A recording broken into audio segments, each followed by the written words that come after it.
Bueno, buenas noches a todos, muchas gracias a todos los presentes y a los compañeros que nos acompañan hoy, Mariela Mazzotti, Inés Lacida, Daniel Ger y Edgardo Ortuño.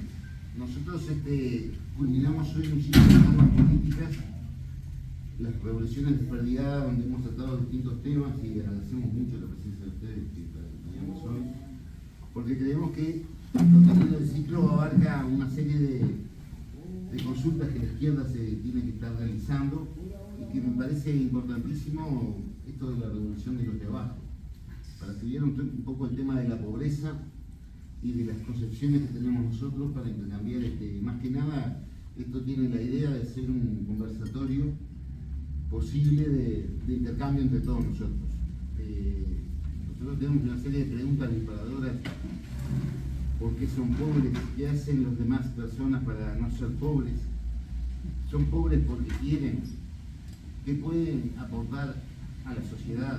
¿Cómo lo ve la clase media uruguaya? ¿Cómo lo vemos los uruguayos? ¿Y qué sentimiento nos produce la presencia de una cantidad de pobres en la sociedad? Así que, como ustedes pongan, cuando quieran, la que quiera empezar a hablar o el que quiera empezar a hablar, nos escuchamos. Tienen 15 minutos y voy a tener la... Yo voy a agradecer la invitación. Bueno, acá se está con la expectativa que estamos en este ciclo donde podemos llegar a tener algo interesante para decir. Eso ahí es un desafío. Y a mí cuando Laura me mandó los materiales, no sé, por un lado debo confesar que dije, uy, esto lo voy a tener que pensar. No es que prendo el cassette y empiezo a repetir. Y además me encantó que en el medio del ciclo electoral, donde tantas veces salimos a decir hay que redoblar, puerta a puerta, juntar votos, etc., esta invitación. Me resultó súper esperanzador, me llamó la atención, me dio muchas ganas de decir que sí, independientemente si tenía otra cosa o no. Así que a mí me generó expectativa escucharlo a ustedes y a ver por qué también motivó esto. Supongo que después hay un ratito para eso. Y qué viene cosechando también de esto, ¿no? Bueno, estoy haciendo tiempo, cosa que si no me va a llegar no 15. Las primeras preguntas que tienen que ver con caracterizar la pobreza, sinceramente voy a hacer algún comentario político. Acá ya estoy escuchando, hay profesionales, etcétera. Yo tengo el título de licenciado en historia, pero la verdad que nunca ejercí. Llegué al título, es un mérito, pero no tengo mucha academia encima. Entonces voy a hacer un par de reflexiones que me generó y que he hablado en algún momento en los años con compañeros militantes, ¿no? ¿Qué define a alguien pobre, no? ¿O qué es la pobreza? Y yo creo que la pobreza, más allá de lo que puedan decir la sociología, que hasta acá hay alguien que me puede ilustrar, creo que lo define la riqueza. No hay otra característica. O sea, la definición de pobreza es por contrario. En un mundo, en un país, donde todos vivan en chozas de barro, como los Masái, en África, seguramente nadie se va a sentir empobrecido por no tener una televisión, un cable, por no tener los championes industrializados, un cachado más artesanal.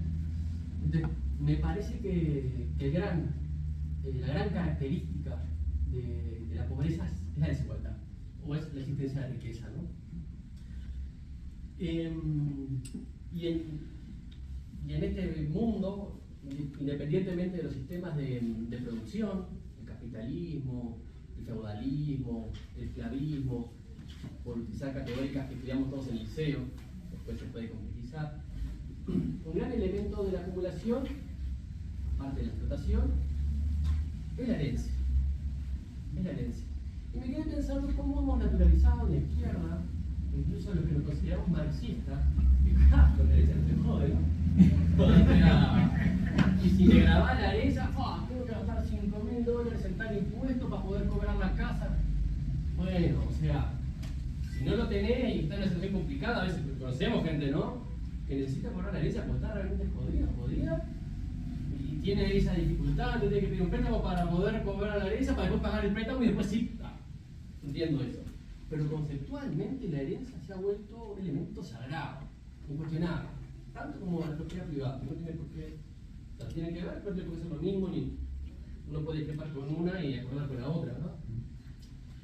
Y bueno, los estudios economistas dicen que lo que incide la herencia en el patrimonio de una persona a lo largo de su vida es un porcentaje altísimo. Capaz que cada uno lo recuerda con más exactitud, pero tenía que ver con los científicos, ¿no? Entonces, ante el discurso de la meritocracia y de las posibilidades y el esfuerzo, que no lo quiero desmerecer, lo que tenemos es una evidencia del impacto de la herencia como perpetuador de la desigualdad, por lo tanto de la riqueza y por lo tanto de la pobreza. Después, como mi padre en la historia, y también me picaba parte de las preguntas disparadoras que nos aportaban, me quedé pensando en las revoluciones de abajo, obviamente, ¿no? Hay un montón, realmente revoluciones han habido un montón. Ahí se me venía el problema de, bueno, ¿qué define una revolución de otras luchas populares? Como tenemos 15 minutos, no voy a reflexionar sobre eso, voy a traer algunos ejemplos. Revoluciones han habido siempre en todos los sistemas económicos, los que mencioné, por ejemplo. No sé si en el comunismo primitivo hubo, me costaría entenderla, pero saltémoslo también eso, esto no es intelectualismo. Pero bueno, sin duda que hubo revoluciones de esclavos, hay algunos que tienen sus series en Netflix.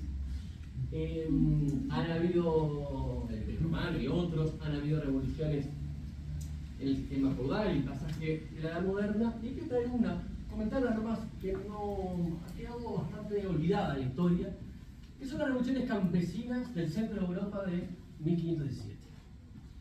Ahí tenemos unas revoluciones que están inspiradas en un quiebre religioso, en la Reforma, a partir de Martín Lutero, ¿no? Martín Lutero dijo muchas cosas teológicas, criticó a Roma, criticó la existencia del papado, criticó el poder comprar los perdones, para uno, pero también para sus antecedentes, para sus padres.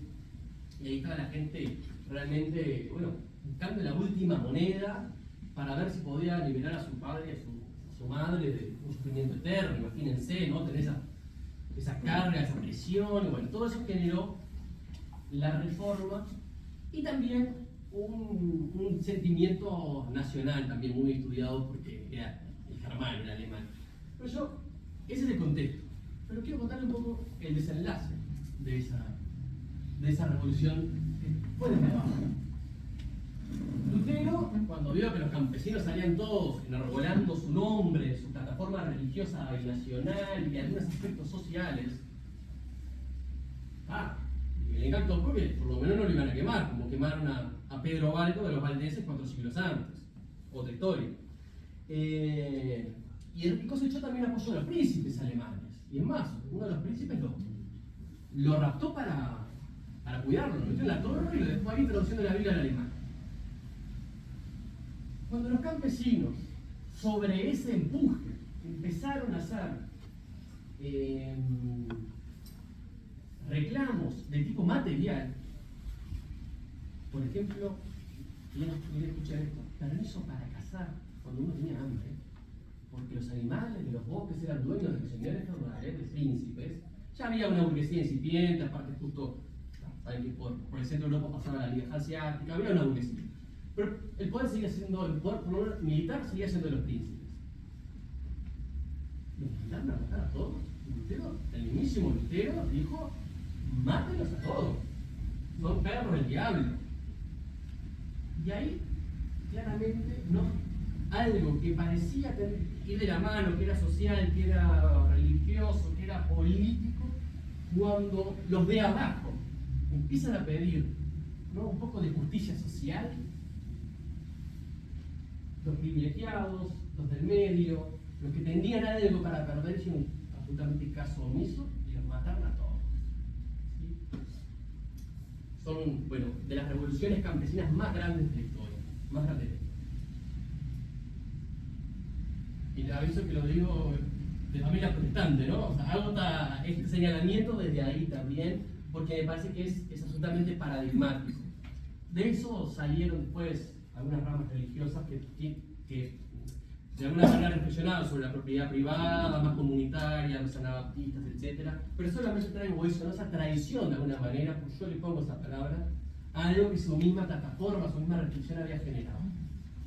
Me voy a otra. Pero antes de pasar al próximo capítulo, tengo más.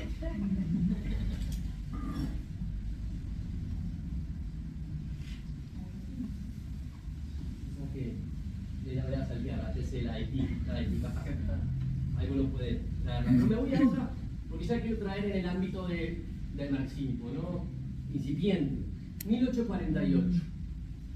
Unas revoluciones obreras, pero todavía tenía una agenda común con la burguesía.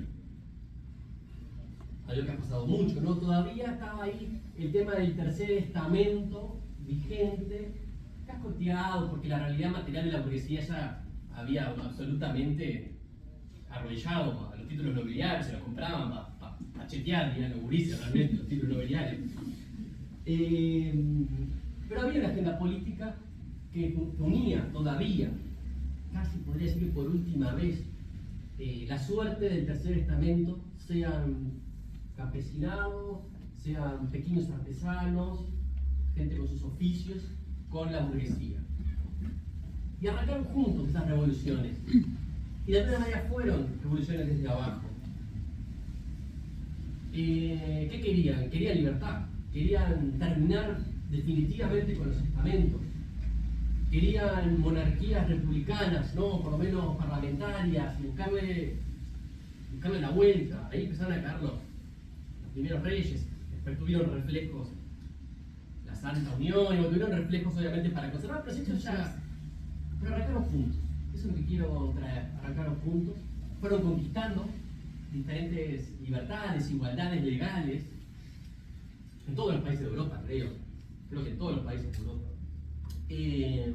Capaz que España, al tener una industrialización más incipiente, pegó menos. Pero llegó a Haití. En 1848 también llegó a Haití. Y pasó exactamente lo mismo. Se conquistaron esas libertades legales, esas igualdades, no de género, todavía no, pero sí para los hombres. Y ahí la burguesía también de a poquito, cuando vio que ya tenía lo suyo, ya tenía los derechos que realmente les interesaba conquistar, fueron dejando sola a la clase obrera y también terminaron con todo. Pero miren que fue muy extendida ahí. Kaufman es el librito que recomiendo, 1848.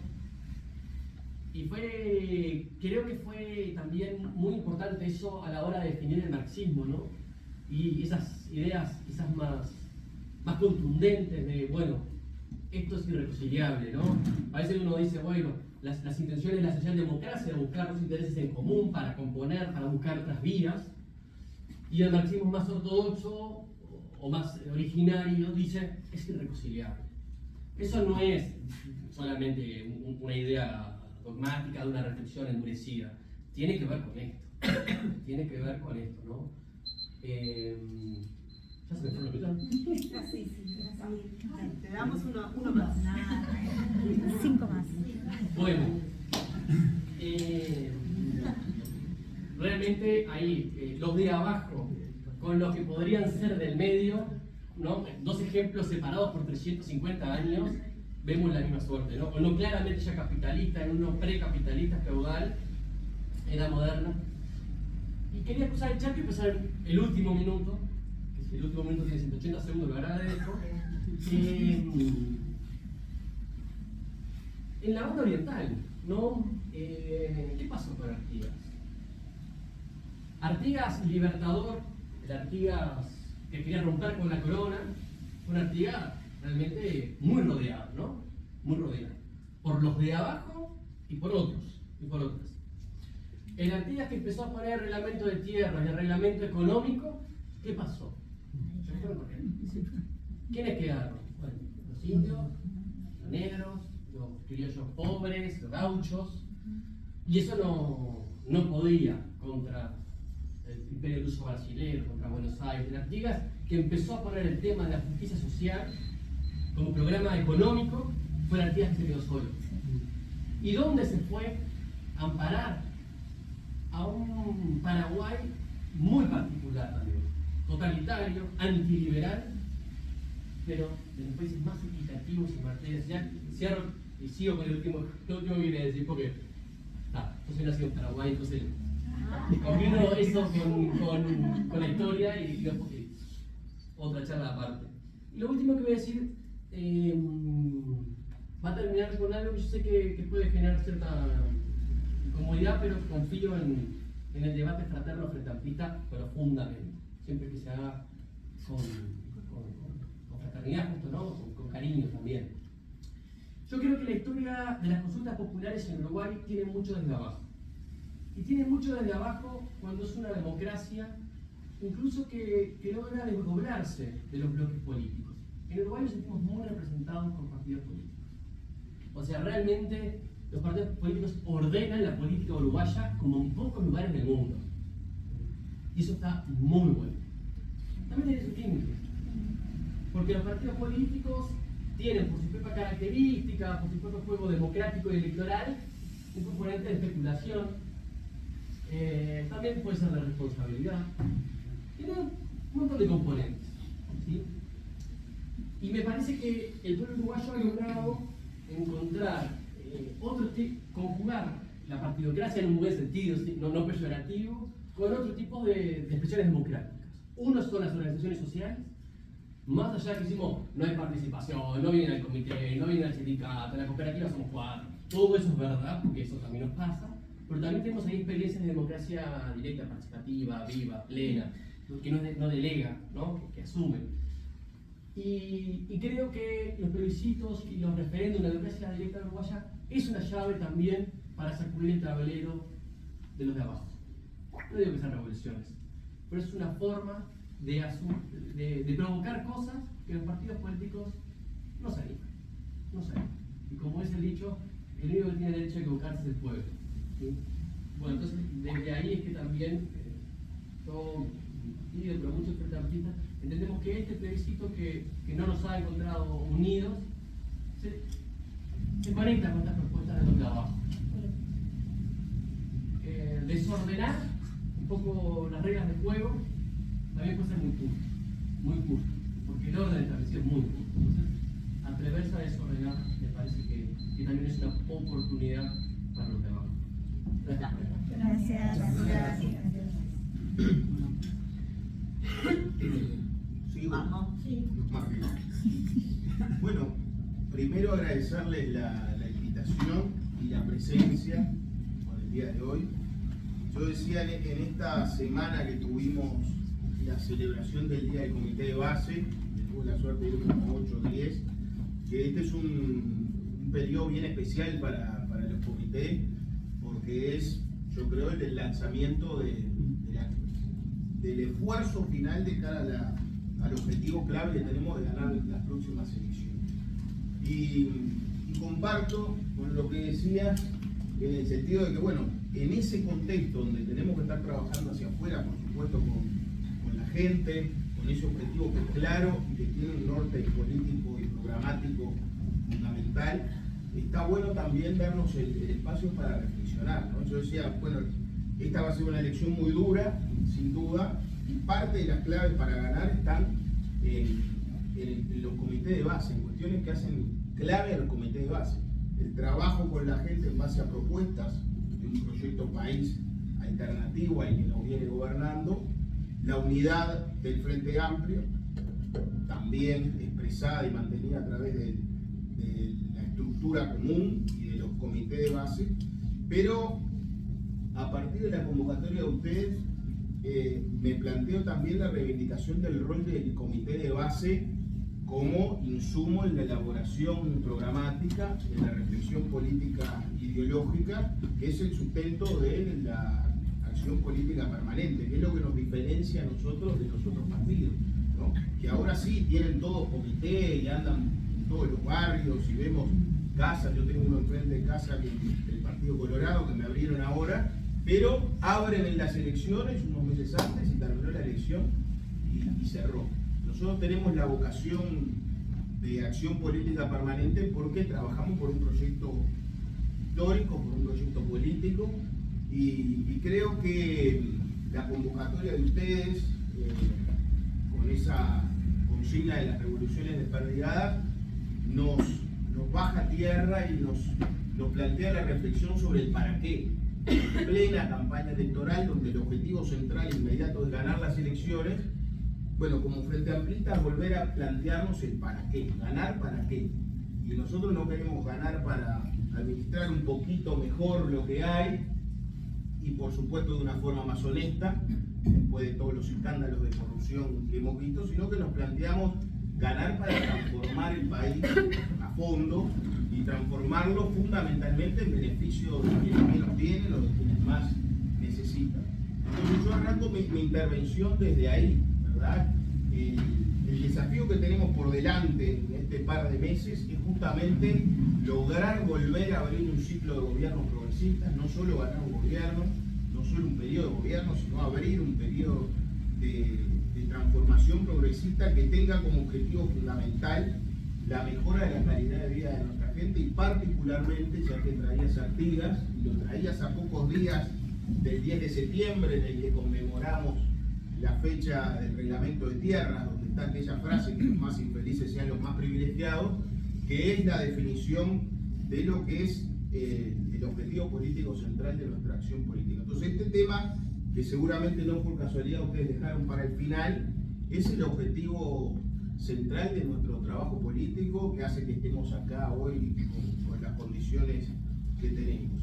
Para el Frente Amplio, la acción política en base a principios es fundamental, y el principio de luchar por una sociedad igualitaria, el principio de la solidaridad, de garantizar igualdad de oportunidades, particularmente para quienes menos tienen, es para nosotros no solo un objetivo político, sino yo diría que es una definición ética, ¿no?, para los Frente Amplistas. Entonces ese es el primer elemento que quiero colocar. Bueno, la mejora sustancial de la vida de los de abajo, revolución, transformación, movimiento, oportunidades, es el objetivo central que nos tenemos que plantear para el proyecto histórico del Frente Amplio.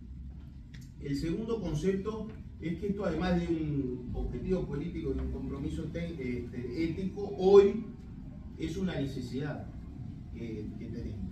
Yo digo, en esta campaña electoral, en las distintas actividades que vamos, que aquello que decía Sereni en el 71, que el triunfo del Frente Amplio, el nacimiento del Frente Amplio y el triunfo del Frente Amplio de una necesidad nacional, hoy está más que nunca, ¿no? Porque uno recorre el país o estudia los indicadores y los diagnósticos de los especialistas, y de los dos lados una cosa confirma la otra, es que el Uruguay no resiste 5 años más de lo mismo. Entonces, en este tema que hoy colocan ustedes sobre la mesa, hemos retrocedido muchísimo, y los de abajo están mucho peor que hace 5 años.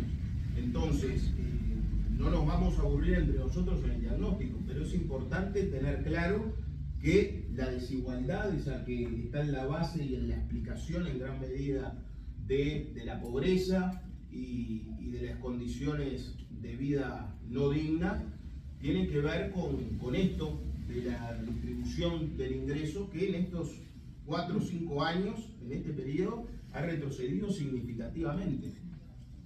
Hace poco salió un estudio, lo publicaba La Diaria, de economistas, que muestran que más allá de esto que nosotros lo percibimos con la gente, los economistas han estudiado y concluyen que solo la población que integra el decil más rico de la sociedad uruguaya, es decir, solo el 10% más acomodado de las uruguayas y los uruguayos, mejoró en estos 4 años. El resto del 90% perdimos ingresos, salarios, jubilaciones. Entonces, esta sociedad que tenemos hoy es una sociedad más desigual, y lamentablemente cuando hay desigualdad quienes más padecen son las y los de abajo. Y ni que hablar cuando vienen eventos extraordinarios como fue la pandemia, que profundizan las desigualdades y golpean más a quienes tienen menos herramientas para enfrentar los vaivenes del mercado de trabajo, del empleo, de los ingresos y en general.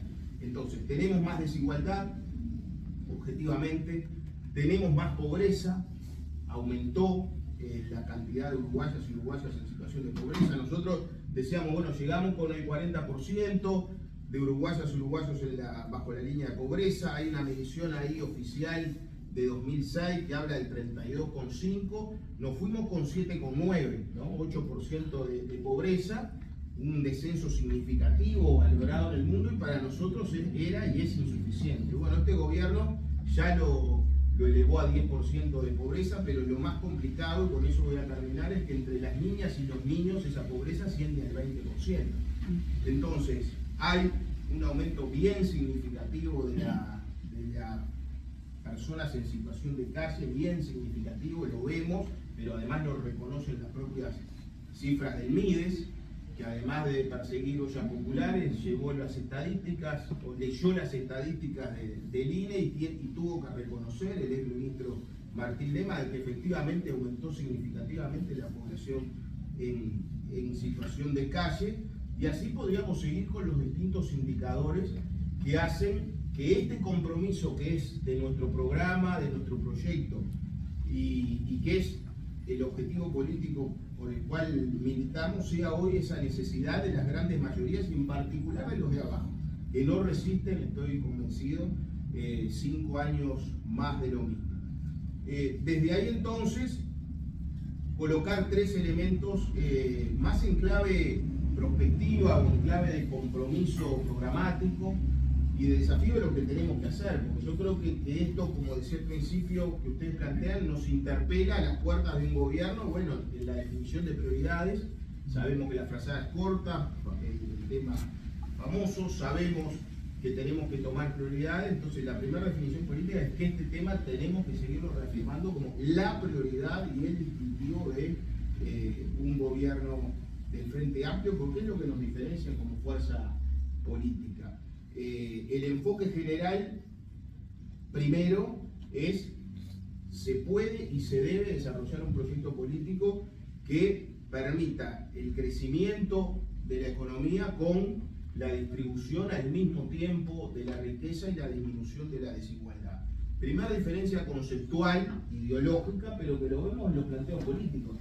Hemos vivido, los que somos un poquito mayores, yo no soy de los más mayores, pero ya estoy a medio camino. Pusieron la fecha de nacimiento. Así que estoy ahí, a medio camino. Sí, ya lo vi. Iba a mentir. Pero vivimos durante años cuando, desde la salida de la dictadura, los movimientos sociales, pero también el Frente Amplio, reclamábamos el aumento salarial, las mejoras de la calidad de vida.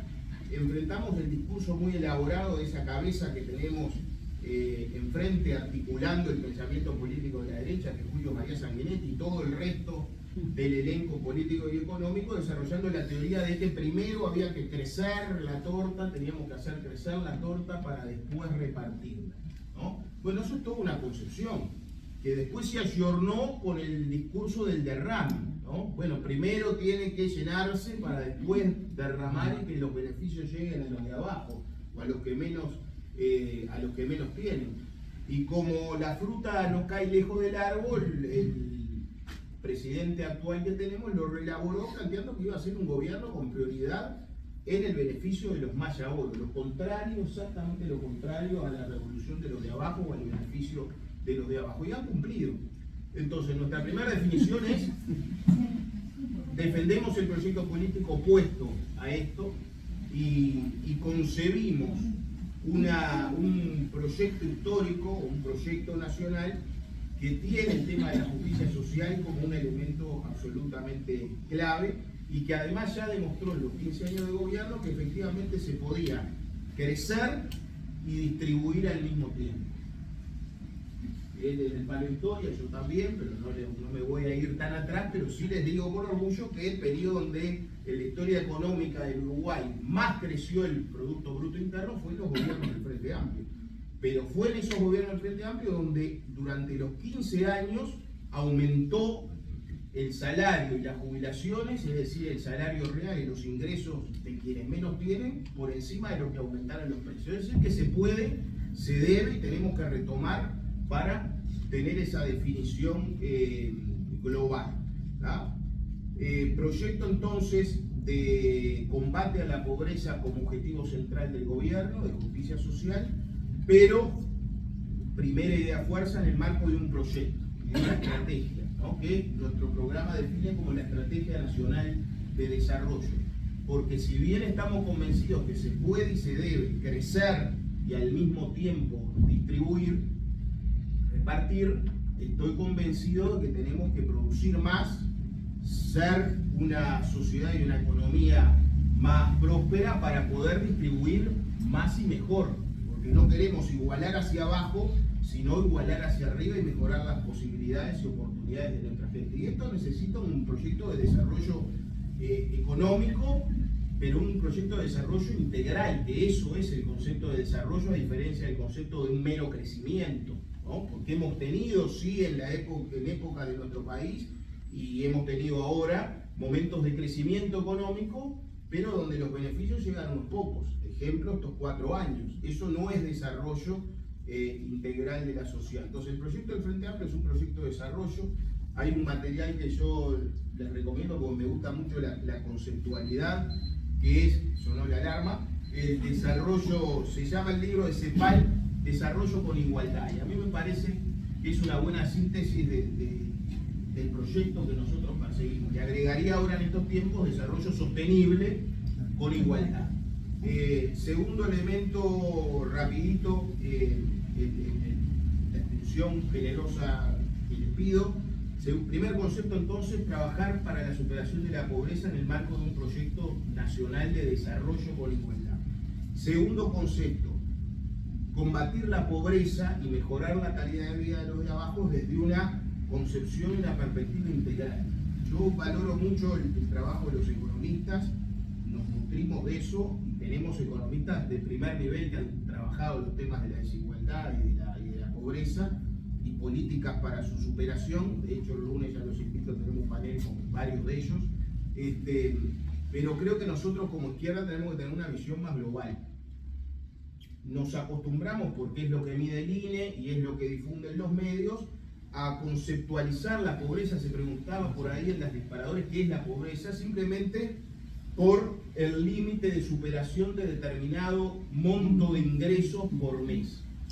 Bueno, es importante la plata que tenemos en el bolsillo, no, pero redondeo acá este concepto para desarrollarlo después. Nosotros precisamos una política integral, por supuesto que mejore los ingresos, salario real, consejo de salario, todo lo que hicimos en los 15 años, pero necesitamos trabajar en las relaciones sociales, en las relaciones culturales, en las posibilidades de educación, salud, cuidados, relaciones de convivencia que son fundamentales. Y el último, simplemente para el debate, en el marco de esa política de transformación integral, donde importa lo económico, importa los ingresos, pero también importa fundamentalmente lo social. Por eso los militantes sociales, los sociólogos, los militantes de base, tenemos mucho para decir, además, junto con los economistas. Creo que la prioridad en este periodo la tenemos que poner en la pobreza infantil, porque es desde donde se reproduce y se solidifica la pobreza general y la exclusión y las brechas que tenemos en la sociedad uruguaya. Entonces, dejamos planteado ahí el tema. Nuestro programa es un programa muy mesurado, ¿no? Pero acá estamos hablando de revolución. El programa dice reducir significativamente la pobreza infantil. Yo creo que tenemos que incorporar el proyecto de ir hacia una pobreza infantil cero, aunque no sea en un gobierno, no lo digamos porque pensamos que en un gobierno no lo podemos lograr. Bueno, estamos pensando en un ciclo de cambio progresista, el objetivo tiene que estar ahí, y entonces mejorar de vuelta, superar el economicismo. Bueno, me anoto con las políticas para mejorar la pobreza para las preguntas. Dale, María. Bueno, nos vamos complementando. Toda la introducción que hizo Daniel y Edgardo no la voy a decir, así que ahorro esos minutos, pero las comparto plenamente. Es complicado abordar el tema de la pobreza.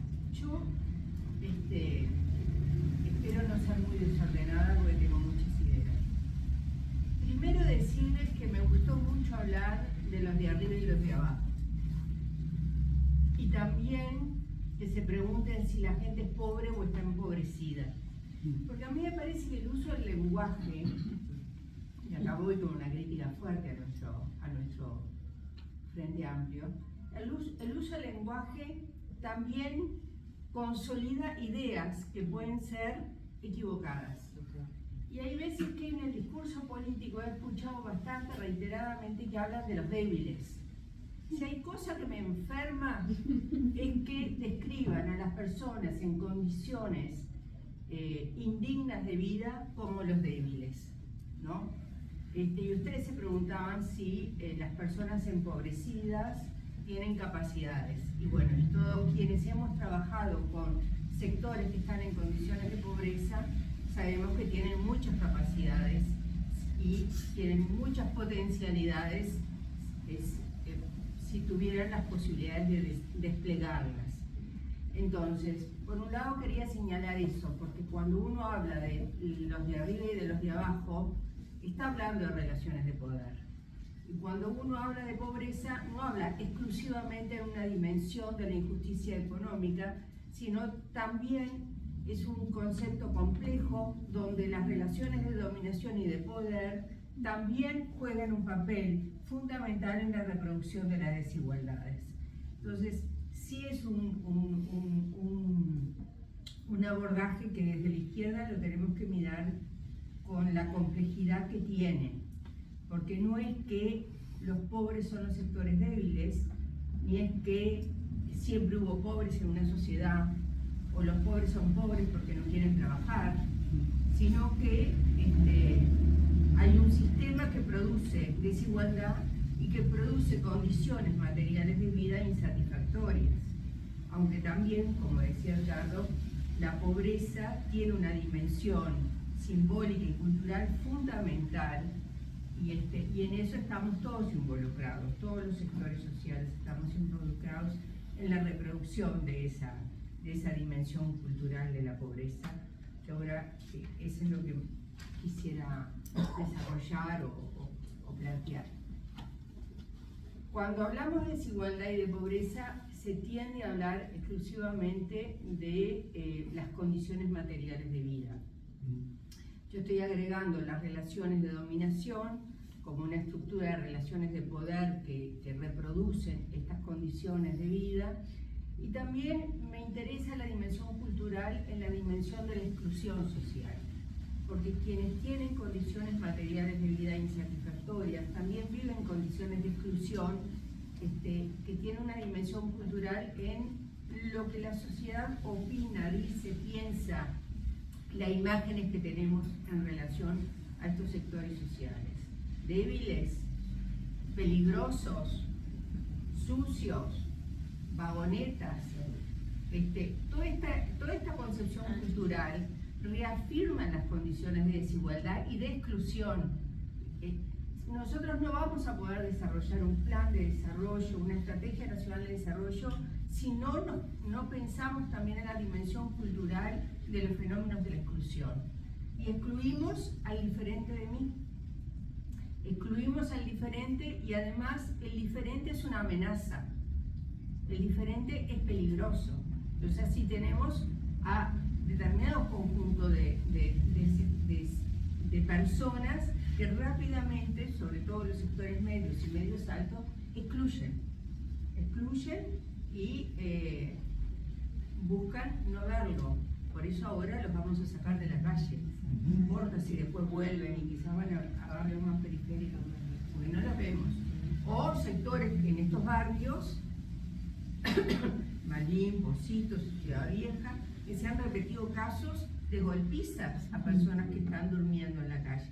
Es decir, que la sociedad uruguaya, que en los 60, y ahí muestro la edad que tengo, que en los 60 tenía una visión de integración, tenía una idea de que a las personas que cometían delitos habían que reeducarlas, que todavía se mantenía una cierta idea de integración social. En el siglo XXI, con un fomento brutal del individualismo y del consumismo, nosotros estamos reproduciendo también estas condiciones de exclusión social. Entonces, nos ha entrado en la izquierda que la única manera de generar políticas de seguridad es el aumento de la pena. En nuestros gobiernos hubo aumento de la pena. Creo que ahora estamos reaprendiendo, creo, o espero, o por lo menos hay algunas voces dentro del Frente Amplio que cuestionan esta cuestión, pero que permeó en el votante frente amplista, y digo en el conjunto de la sociedad. Ahora hay más de, no sé, creo que leí que era más del 60% que está de acuerdo con los allanamientos nocturnos, es decir, de continuar con esta política de seguridad vinculada a la exclusión en cárceles que de reeducación no tienen nada, sino que es de aprendizaje de la delincuencia. Entonces, toda esta concepción está retroalimentada y fortalece procesos de exclusión, procesos de empobrecimiento, procesos de aumento de la desigualdad, que es lo más difícil de modificar, porque son las cuestiones de la economía y las cuestiones del poder, que el poder es poder político y es poder de la cultura, de lo simbólico y de básicamente esas áreas. También otro de los aspectos que como izquierda hemos ido incorporando, pero no dentro del ADN de nuestro concepto de sociedad, es que nosotros miramos todo por el lado de la economía. Entonces también pensamos que para llegar a una sociedad más justa y solidaria, proponemos una estrategia de desarrollo y de distribución, y que con eso alcanza. Y en realidad hemos ido aprendiendo también por la experiencia socialista, pero también por otras experiencias, de que en realidad la realidad es mucho más compleja y que los sistemas de dominación, de exclusión y de distribución incluyen otras variables que son tan sustantivas para el sistema capitalista como la de clase. Me estoy refiriendo básicamente a los ejes estructurales de la desigualdad vinculada a la desigualdad de género y a la desigualdad étnico-racial. El otro día leía, no sé en dónde hablaste, Sergio, que fue el primer político afrodescendiente que ingresó al Parlamento. Lo dice acá, lo dice acá. Me traía completa. Ustedes lo reivindican. Y ahora solamente tenemos a Gloria Rodríguez por el lado del Partido Nacional. Una condición de exclusión en el Uruguay es el provenir de familias afrodescendientes. Un porcentaje altísimo de familias afrodescendientes son pobres. Un porcentaje muy alto de los hogares que tienen y se hacen cargo de estas niñas y niños pobres, que están en el número 1 de las preocupaciones, muy bien, ¿no?, de las preocupaciones del Frente Amplio, están liderados o están a cargo de mujeres. Entonces, como que no podemos pensar que las niñas y los niños están solitos allí en su pobreza. Pertenecen a hogares pobres, y esos hogares pobres están a cargo de jóvenes. Los hogares pobres en Uruguay están integrados por niños y por personas menores de 30 años, mayoritariamente mujeres jóvenes, pero también hay núcleos familiares integrados por mujeres y varones menores de 30 que son los que están de alguna manera responsables de estos niños y niñas menores de 30. Entonces no podemos decir vamos a trabajar con los niños o vamos a trabajar con las mujeres o vamos a trabajar con los afros, sino que tenemos que tener eso que reivindicaba Edgardo, que es una mirada integral y una mirada de la política social que tiene que tener rostro y cara. Tenemos que saber a quiénes nos dirigimos. Entonces, por ahí aparece con mucha fuerza el territorio. Nosotros no tenemos que decirlo solamente en el papel, sino llevarlo a la práctica efectivamente, de que las políticas vamos a poder garantizar la integralidad de las políticas y que sean políticas de convivencia y de participación si realmente las logramos territorializar. Y Uruguay, en relación a la pobreza y la desigualdad, tiene un problema territorial muy grande. nosotros estamos sufriendo como otro eje de exclusión la segregación residencial. Montevideo está fragmentado. La pobreza en Montevideo está en 4 municipios, que no es ni donde yo vivo.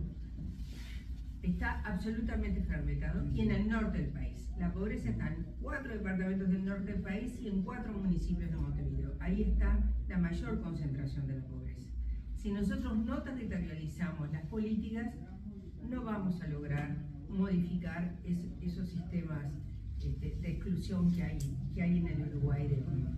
Entonces, bueno, tenemos esos desafíos que son importantes. Tenemos también que pensar en las condiciones de edad, no solamente por el lado de la infantilización de la pobreza. Hay una exclusión muy fuerte de adolescentes y jóvenes como amenaza, como pequeños delincuentes o grandes delincuentes. Ahora hay sicariato. Lo que se está viviendo en los barrios pobres es muy grave, porque ahí hay una reproducción de la exclusión con códigos de lenguaje que no podríamos comunicarnos, con condiciones de vida que hace que la propia vida tenga, digamos, ya el proyecto de vida es un proyecto de vida muy corto, y por eso la arriesgan la vida en las condiciones de la delincuencia, y todo esto es reproducción cultural. Entonces, cuando pensemos en la pobreza, tenemos que pensar en la exclusión, tenemos que pensar en las dimensiones culturales, valóricas, muy importantes. Y las clases medias tenemos mucho para hacer, porque en realidad formamos parte de ese sistema de exclusión. Entonces, generar, ya no sea generar estas discusiones para hablar con la vecina y el vecino y cuestionarnos, es muy importante. Es sumamente importante este asunto que existe en el Uruguay y existe en Montevideo, porque uno ve que dentro de las estrategias de sobrevivencia siempre hay redes que parecen muy invisibles, que de alguna manera están dando una mano, pero no lo conversamos y las conversaciones están cerradas. Por eso sí, pensando en este momento en el que estamos, es bueno abrir esta conversación a los otros, que quizás piensan diferente, pero piensan diferente porque quizás reproducen un discurso hegemónico, pero cuando tocamos la fibra humana que todos y todas tenemos, por ahí puede aparecer una línea de conversación que permita sensibilizar en esto, ¿no? Porque no hay forma de salir si no logramos los vasos comunicantes.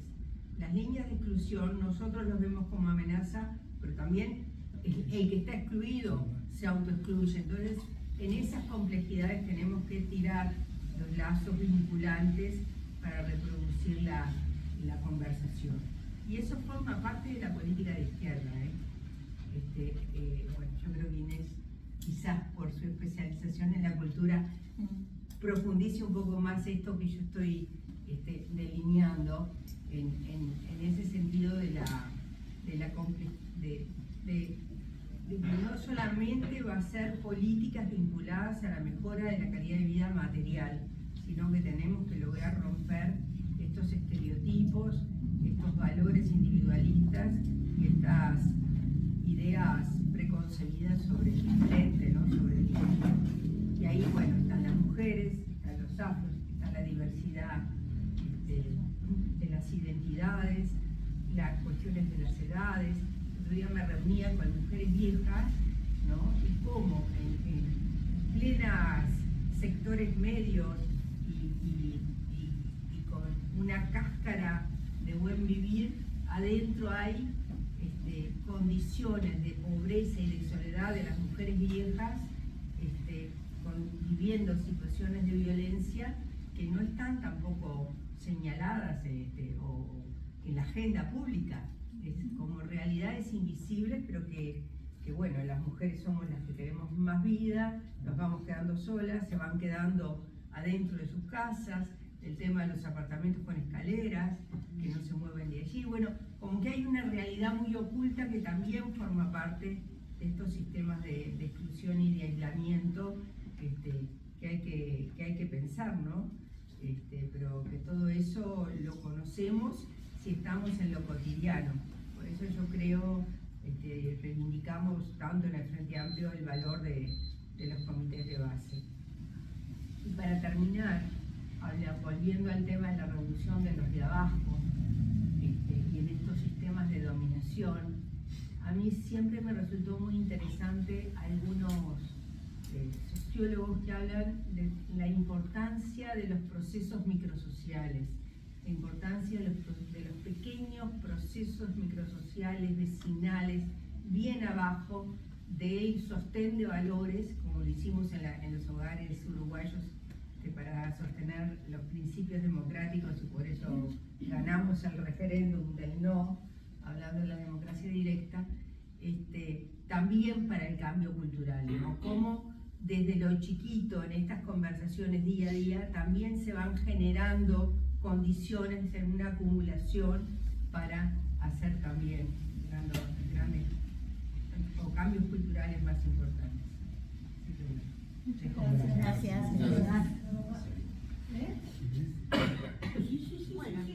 Bueno, voy yo. La verdad que me abriste la cancha ampliamente. Debo decir que yo vine engañada acá. Viniste con el chocolate. A mí me dijeron que era que iba a ser como el tema iba a ser lo cultural, que es algo en lo que trabajo, vivo y digamos, y tengo ahí como líneas de pensamiento, pero después Mariela me dice, no, ahora es esto. Yo digo, bueno, lo abordo desde lo que yo sé, de lo que conozco, desde mi trabajo. Yo trabajo en descentralización cultural en la Intendencia, en el programa Esquinas de la Cultura, desde el año 2012. He trabajado en este municipio y ahora estoy trabajando en parte del EFE y trabajo con gente pobre. Y cuando Mariela me manda la propuesta esta, la revolución de los de abajo, y que esto es una conversación y no sé qué, yo digo, pero y acá faltan interlocutores, ¿no? Porque en realidad podrían, y además, hoy de mañana estuve tentada en llamarte y proponerte de invitar a gente que trabaja desde la pobreza, con una militancia política y con una militancia de sostener espacios, y que me parece que enriquecería muchísimo este ámbito, ¿no? Entonces, ahí también, ¿no? Yo lo que les voy a compartir son preguntas que yo me hago en mi trabajo, que tienen que ver con la pobreza, con mi vínculo con la pobreza, con mi vínculo político también con la pobreza y laboral, que bueno, que me hago muchas preguntas, ¿no? Y que estoy llena de contradicciones también, y que veo también a la fuerza de izquierda como muy contradictoria, ¿no? Y yo creo que esto mismo, perdón por ser crítica, pero eso está bárbaro, agradezco la posibilidad de venir, esto también me da la oportunidad de pensar mi práctica laboral, pero bueno, si vamos a hablar de los de abajo, hablemos con los de abajo, ¿no? Porque nos falta un interlocutor, y ahí se empieza, esto ya genera una brecha, ¿no? Y lo digo porque en realidad después uno, mi trabajo es todo el tiempo tratar de coser esa brecha, ¿no? Cuando trabajo, yo trabajo por ejemplo con el colectivo Idea Vilariño, que sostienen un parque público, el Parque de Vilariño, que es un colectivo que en realidad se inició en lo que era un realojo, un asentamiento y un realojo de un asentamiento, y que ahí empezó a armarse un colectivo que hoy sostiene ese espacio público, que es hipersimbólico, ¿no? Hablando de simbolismos y hablando de lo cultural en el orden simbólico. Entonces, y bueno, y trabajo también en Carrasco Norte y en parte del EFE. Entonces, hay algo que a mí yo siempre me pregunto, ¿no? Y que lo veo también como en la propia estructura de la intendencia, que siempre, desde que entró en la intendencia, estuvo gobernada por la izquierda, y que, digamos, es parte de mi motivación, ¿no? No es solo el ámbito laboral, sino es también para mí un ámbito de militancia. Pero veo cómo, en esto que vos decías, Mariela, de cómo desde la izquierda reproducimos las lógicas de poder y de dominación de la derecha. Y es una cosa que es re difícil de zafar, ¿no? Sobre todo en contacto con la gente que está bajo esas lógicas de dominación y que es como difícil nosotros salir de esa lógica y en el vínculo con esa gente que uno va con toda una idea de desarrollo. Yo creo que en esto de revolución yo me quedé mucho en lo que es el título, ¿no? De la revolución, y yo pensaba, bueno, la cultura es un arma para hacer la revolución, es un arma revolucionaria. Y me parece que en ese sentido es un arma súper poderosa, ¿no? Porque en esto que ataca lo simbólico y desarma, ¿no? Porque yo creo que todo el tiempo hablando de lo que es la descentralización, decimos, bueno, hay que recrear la descentralización, hay que ver cómo hacemos formas nuevas para que realmente sean formas transformadoras, ¿no? Porque si no, siempre estamos como en lo mismo, siempre nosotros en el ámbito de la descentralización cultural decimos, bueno, y que es también parte de las críticas que hacemos a la fuerza de izquierda, es diferente descentralizar que desconcentrar, ¿no? Entonces, hablando con Mariela sobre esta posibilidad, Mariela me decía, está por ejemplo esto que se hizo, ¿no? De llevar a las dos orquestas sinfónicas y filarmónicas al cerro y armar terrible, divino, ¿no? Precioso. Pero eso es llevar algo y ponerlo ahí, es acceso a la cultura. ¿Es acceso a la cultura? ¿La cultura de quién? ¿No? Entonces, me parece, hay un desafío mayor que es trabajar con las culturas populares que hay, que existen, que la gente tiene y que quiere desarrollar. Y es como re difícil, porque uno tiene como el chip de la cultura de la clase media, ¿no? Bueno, ¿qué es lo que me gusta? ¿Qué es lo que no? Y hay otras culturas, otras formas de disfrutar.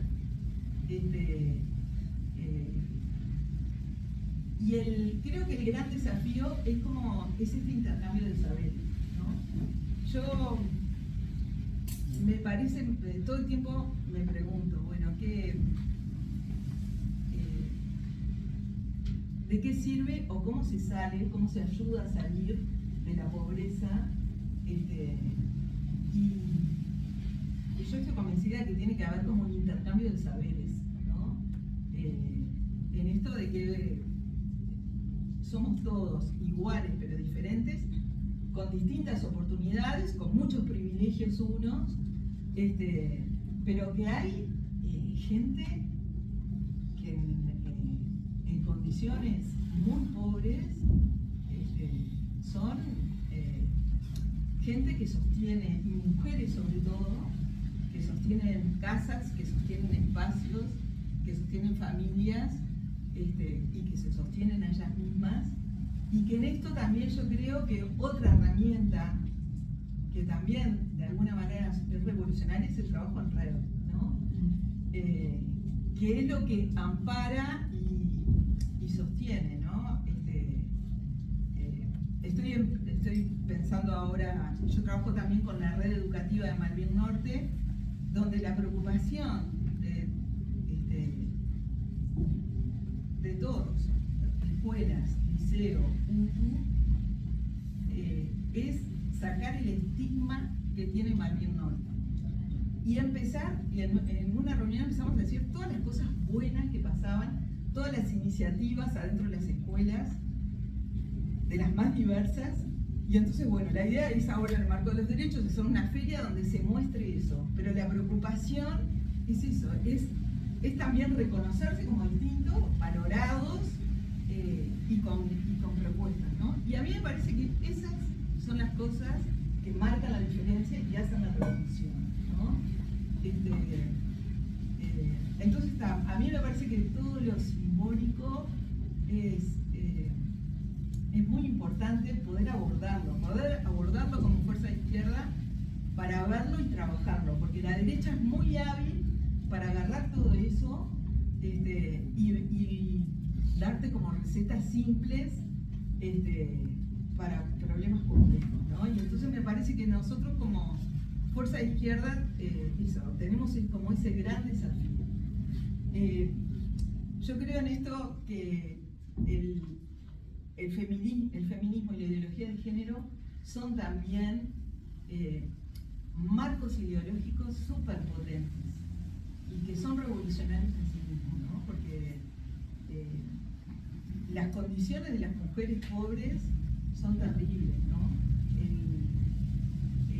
El vínculo de violencia que está naturalizado en los asentamientos, en las relaciones de pareja, por ejemplo, es increíble, porque una mujer está acostumbrada, digamos, lo natural es que la pareja te casque, claro, y está naturalizado y se sabe que es así.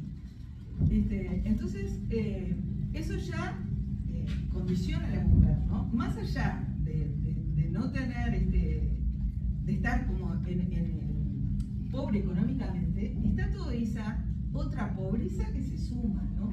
Y que me parece que esa es como súper difícil de combatir.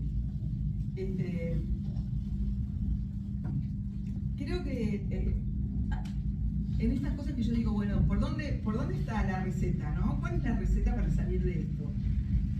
Está lo comunitario, que es súper potente. Creo que en esto que yo decía, bueno, la descentralización hay que reinventarla, la democracia también, ¿no? Yo creo que es, el ámbito democrático es como muy precioso, y que es muy potente, pero hay que también como sacarle el polvo, ¿no? Y claro, hacer músculo, aceitarlo y poder ejercerlo. Eso, y que hay espacios en la pobreza que son sumamente ricos, ¿no? De gente súper valiosa, y que vos decís, admirás cómo salen adelante y en este sistema de valores y de solidaridad y de redes que se tejen como manera de sobrevivir, ¿no? Y después, entonces, a mí me parece que un desafío que tenemos como izquierda es la creación de conocimiento conjunto, ¿no? De los de abajo, con los de arriba, con los del medio, ¿no? Eso me parece que es un desafío importante y que creo que es una manera que es trabajar con el otro, ¿no? Y combinar saberes. Después está esto otro que vos también hacías referencia, que son las lógicas de poder que reproducimos también como fuerza de izquierda, ¿no? Que las reproducimos cuando nos vinculamos con los pobres, desde nuestros lugares de dominación. Y después, por último, hay algo que a mí también ahora, lo dice García Canclini cuando habla de políticas culturales, que es el disfrute del trabajo colectivo y que en realidad las políticas tienen que ser ámbitos de disfrute, ¿no? Entonces, y yo creo que también como fuerza de izquierda nosotros hemos perdido eso, ¿no? Son de las cosas que yo rescato más cuando cuando hacemos cuestiones culturales, ver el disfrute de la gente, no solo por disfrutar un buen espacio, sino por todo el trabajo colectivo que llevó a que eso se pudiera realizar. Y que eso es lo que te energiza para después seguir, ¿no? Entonces eso también me parece como otra cosa súper importante como a rescatar como fuerza de izquierda. ¿Está? Por ahí. Bien, gracias.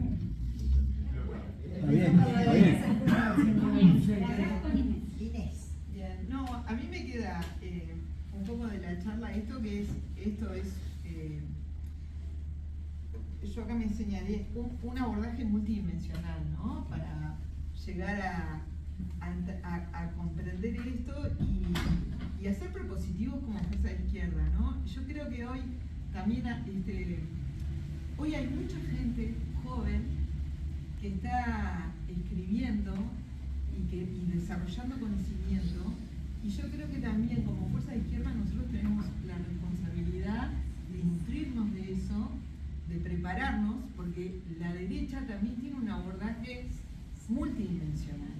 Entonces, cada vez tenemos que prepararnos más y exigirnos más.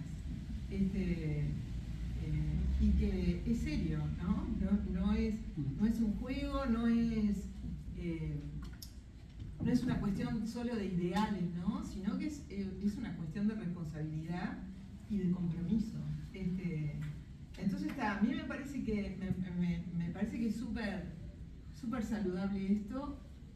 Creo que tenemos que conversar más, debatir más y hacer más y trillar más, ¿no? Esto de conocer, mezclarnos, ojalá que tengamos la oportunidad de poder ejercer todo esto, ¿no? Y de crecer realmente. Yo creo que uno de los desafíos grandes que tenemos como Frente Amplio es la renovación, pero la renovación de cabeza, ¿no? Por eso digo, es importante, hay mucha gente joven leyendo o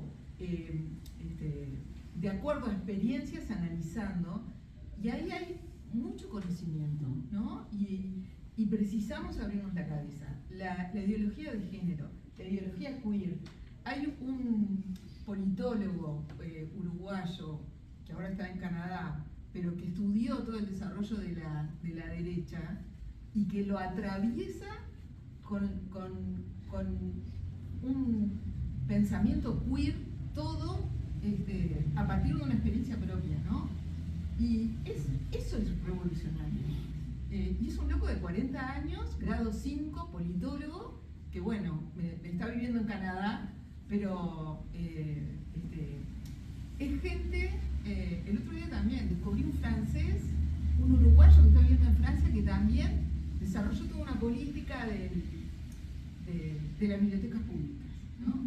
Entonces, tenemos gente súper valiosa acá, relativamente joven, que tiene propuestas de las cuales nos tenemos que nutrir.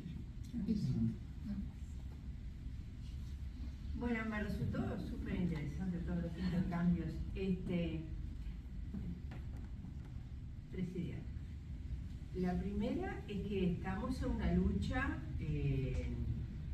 centrándonos en esto, ¿no? De que para llegar a una sociedad más justa, igualitaria y solidaria y enfocados al desarrollo, implica un cuestionamiento, una crítica fuerte a los valores culturales dominantes, ¿no? Esto es una lucha mundial, porque en realidad nosotros estamos viviendo una corriente de derechización y de conservadurismo, de regresión en términos de concepción de derechos muy fuerte que trasciende el Uruguay, notoriamente. Entonces, digamos, como para ubicar que el proceso es complejo y no podemos como pensar digamos, que es solamente una cuestión de voluntad política, pero sí es una cuestión que si no tenemos una intención fuerte de hacer una crítica a esta ola conservadora, no lo vamos a lograr, ¿no? Y esto tiene que ver no solamente con las concepciones materiales y la distribución económica, sino también con la concepción de familia, con la concepción de las relaciones entre mujeres y varones, con las disidencias sexuales, con el tema de las migraciones. Tiene mucho que ver con todo esto. Y ahí yo creo que como Frente Amplio vamos a tener que animarnos a ser políticamente incorrectos. Entonces, hay una cosa que está primando de que la gente busca el centro y como que la gente busca lo moderado. Bueno, no sé si siempre es así. Para producir cambios hay veces que, bueno, por eso se llama revolución, ¿no? De revertir situaciones, de subvertir situaciones. Entonces ahí quería, no sé, hay una anécdota de Valle y Ordóñez que a mí me impresionó, la verdad, con, bueno, su lucha anticlerical y que dejó una matriz cultural laica en el Uruguay muy fuerte, hasta para quienes son, hasta para quienes son creyentes de algunas de las religiones, ¿no? Y entonces la anécdota es que cuando, era un irreverente total, ¿no? El día como es, el Viernes Santo, creo que es cuando no se come carne. No se come carne. Ahí está. Él hacía un asado en la Plaza Matriz, frente a la catedral. Un asado para el pueblo, ¿no? Qué cosa impresionante, ¿no? Bueno, yo creo que esas irreverencias el frente, si queremos hacer un cambio cultural y comunicar nuevas relaciones sociales, algo vamos a tener. Ahí va, ahí va. Y después lo otro es que sí, trabajé muy fuerte, muy adentro en la Comisión Nacional de Programa. Yo creo que el programa logró transversalizar, no va a ser nada fácil, vamos a encontrar un país con problemas económicos, vamos a encontrar un país con un estamento de funcionariado público que ha sufrido muchísimo estos 5 años, pero hay muchas organizaciones sociales, esto del encuentro con los otros, el encuentro, nosotros no vamos a ir a hacer los cambios, tenemos que ir como al encuentro de quienes están allí, y hay muchas organizaciones en los distintos barrios, en los territorios, con quienes vamos a tener que generar esa política, ¿no? Porque si no, sí estamos de vuelta reproduciendo esta cosa que vamos a ocupar el Estado, somos los iluminados que las sabemos todas, las tenemos todas, entonces, ahí va. Vamos, eso lo tenemos que revisar también. Yo estuve además en el gobierno, así que me duelen prendas en ese sentido. Uno puede tener muchas convicciones y mucha buena voluntad, pero también hay que aprender de las experiencias que nuestras de gobierno y de nuestros errores. Bueno, me toca. Algunas ideas y una respuesta. Lo primero, reafirmar lo del principio.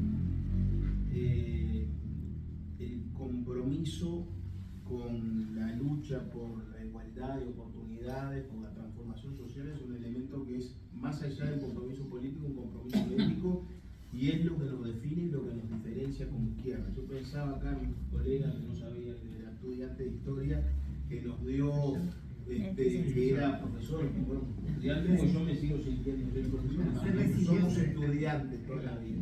Y pensaba en la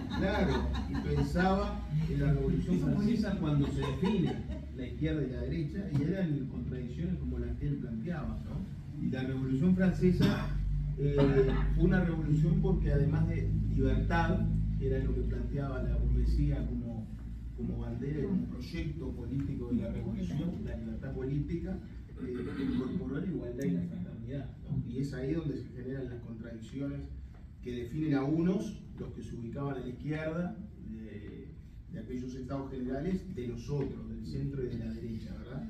Entonces, esto es una definición para nosotros fundamental, política, insisto, ética. Segundo, es muy compleja la sociedad, son muchas las dimensiones de la desigualdad y de la pobreza, y por lo tanto no se solucionan con un solo paquete de medidas.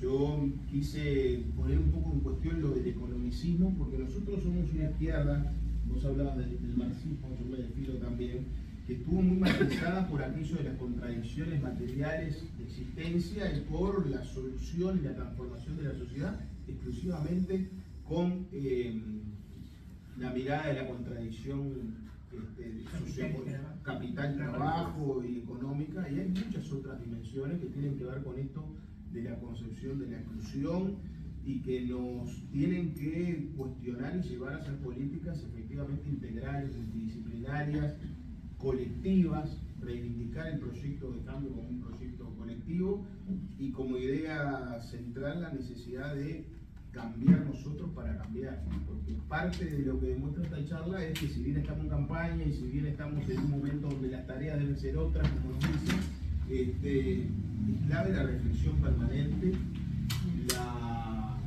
la interfaz entre lo ideológico y lo programático, entre lo programático y la acción, aquello que el viejo Barbudo llamaba la praxis, teoría, y trabajo con la gente, lo que traías tú, que es clave absolutamente, y no aquello de venir a evangelizar, ¿no? Muy propio de parte de nuestra historia de izquierda, que nos alejó durante tiempo, y vos lo decías, ¿cómo votan a Cabildo Abierto? Durante años votaban al pachequismo.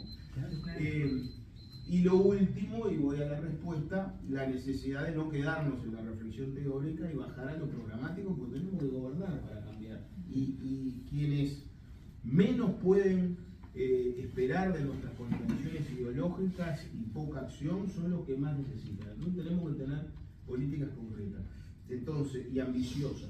Yo colocaba lo de la pobreza, no lo de la pobreza cero, más allá de la pobreza estructural, sino lo de la pobreza infantil, porque creo que nosotros tenemos que plantearnos objetivos ambiciosos a la hora de establecer también nuestros compromisos cuando tengamos que hacer el presupuesto quinquenal, porque después todo esto baja en práctica, ¿verdad? Y empiezan los tironeos de las corporaciones, entonces si queremos cambiar a fondo la realidad, bueno, tenemos que ir ahí a combatir, creo yo, la pobreza y con esta mirada que salió acá, ¿no? Cuando yo empecé y no me dio el tiempo no cuestionando, sino tratando de enriquecer la mirada de que solo arreglamos esto o con asignaciones familiares, que hay que aumentarlas, o con determinadas transferencias. Sin duda el plan de equidad es una referencia, hay que mejorarlo, pero la complejidad de la exclusión y de la pobreza nos requiere que complementemos con políticas educativas. No puedo dejar de hacer referencias, ¿no?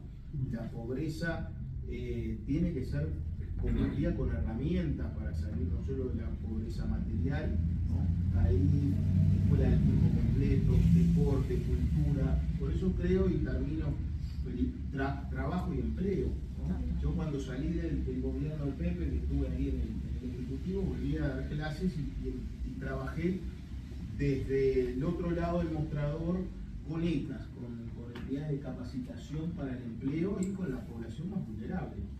Y cómo transforma el aprender un oficio, las posibilidades de salir de la pobreza, eso es una cuestión absolutamente clave, porque todos los números dicen que la pobreza está concentrada en población que tiene trabajo informal, que es poco calificada, entonces eso es absolutamente clave. Y termino, ¿no? Pensé que lo iban a mencionar ustedes en el intercambio, la visión de un Estado que también atienda a los cuidados, ¿no? Que lo traía Mariela, porque esa política de cuidados es lo que va a permitir atender los distintos arreglos familiares, dar herramientas para que quizás la abuela que está a cargo o la madre o el padre que está a cargo pueda salir a estudiar o a trabajar. Entonces, el enfoque integral es absolutamente clave para transformarlo y ponerse objetivos ambiciosos. Yo creo que combatir la pobreza infantil es un objetivo bien lindo para trabajar. Así que bueno, la felicito por sacarnos un poco de esa dinámica de campaña y volver a las raíces de para qué estamos haciendo campaña, ¿no? Y la riqueza del intercambio colectivo y bueno, la alegría y el privilegio de escucharnos y en particular escuchar a esta mujer de la que siempre aprendo. Muchas gracias. Bueno, antes que pongan fecha voy arrancando.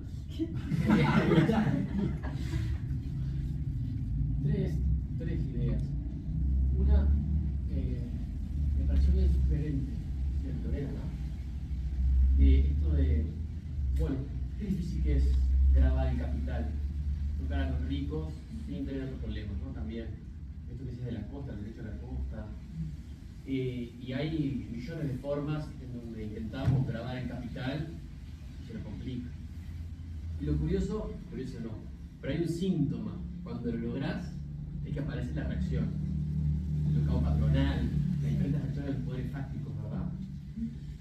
Y además del aspecto de lo difícil que es grabar la riqueza en este mundo, donde siempre los ricos logran externalizar, ¿no? Le subís algo y lo pasan a la masa salarial, lo pasan al medio ambiente o lo pasan a otro país, ¿no? O sea, los países ricos también tienen problema de tocar a los ricos.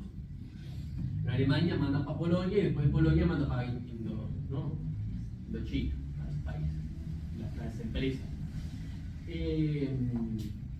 Pero no queda otra. No queda otra. Es difícil, es complejo, hay que seguir buscando la otra. Y esto no solo hablamos un poco de los ricos y de la riqueza, sino también de lo que pasa en los hogares, ¿no? ¿Qué drogas consumen los ricos? ¿Cuáles son las violencias intrafamiliares de los ricos? Las angustias existenciales de los ricos, de los gurises, el yugo, que es el exitismo en la familia de los ricos, ¿no? Que pasa en los gurises, y eso también tiene después su deriva, bueno, existencial, psicológica, de angustia, o sea, vemos, cada clase tiene su patología también, ¿no? Como cada profesión también, cada clase. Me parece que es una reflexión necesaria, imprescindible, porque el foco en la pobreza es victimizante y todo eso, ¿no? También cuando pasa, ¿no?, una desgracia en un barrio, las cámaras tienen derecho a entrar a esa casa, a mostrar no sé qué, y papá, pasa un carrasco, de esto no se habla, esto no se muestra, ¿no? Y lo digo porque yo vivo en Paso Carrasco, pero un fiel Jesús María. Entonces los contrastes los tengo constituidos en mi historia. Segunda idea, vos sabés que cuando hablaste esto de la amortiguación me vino un escalofrío porque hablando de angustias existenciales es algo que realmente hay que volverlo a traer, ¿no? Somos amortiguadores de la sociedad, del Frente Amplio, con esto de distribuir un poquito mejor, pero no tocar los grandes intereses. Yo creo que es un debate súper necesario, por lo menos para vivir la tensión. Porque junto con eso viene el tema de las alianzas, que no me acuerdo qué compa lo dijo, si fue también. Y junto con eso viene esta idea de alternancia en el gobierno. Todo un gran combo. Ahora un poquito nosotros, intentemos la cosa, porque repartimos un poquito más, después ellos, y ¿no? Le damos un respiro al capital y después volvemos nosotros. Eso sería terrible si ese es el rol del Frente Amplio de la sociedad. No, por favor. También me digo a mí mismo, pensaba no decirlo porque se reactivó el mismo, pero bueno, fuera del Frente Amplio no hay mejores síntesis. Esto también hay que decirlo. O sea, tenemos nosotros el compromiso de hacer una síntesis mejor, pero dentro del Frente Amplio. Pero fuera del Frente Amplio no hay mejores síntesis. Y por último, me parece que la palabra revoluciones sigue dando para más. Creo que a veces la política se ha vuelto mucho realpolitik, ¿no? El arte de lo posible, y esto de pobreza cero me parece que es uno de los convocantes para decir no, la política, por lo menos el espíritu revolucionario en la política se expresa como el arte de lo necesario. No es a ver cuánto me sobra para repartir, qué es lo que estoy necesitando juntar para hacerlo, y creo que estamos llamados a eso. Entonces es cierto que lo que se viene va a ser muy difícil, pero no estamos llamados ni a la alternancia ni al arte de lo posible, estamos llamados a dar una respuesta necesaria. Muy bien.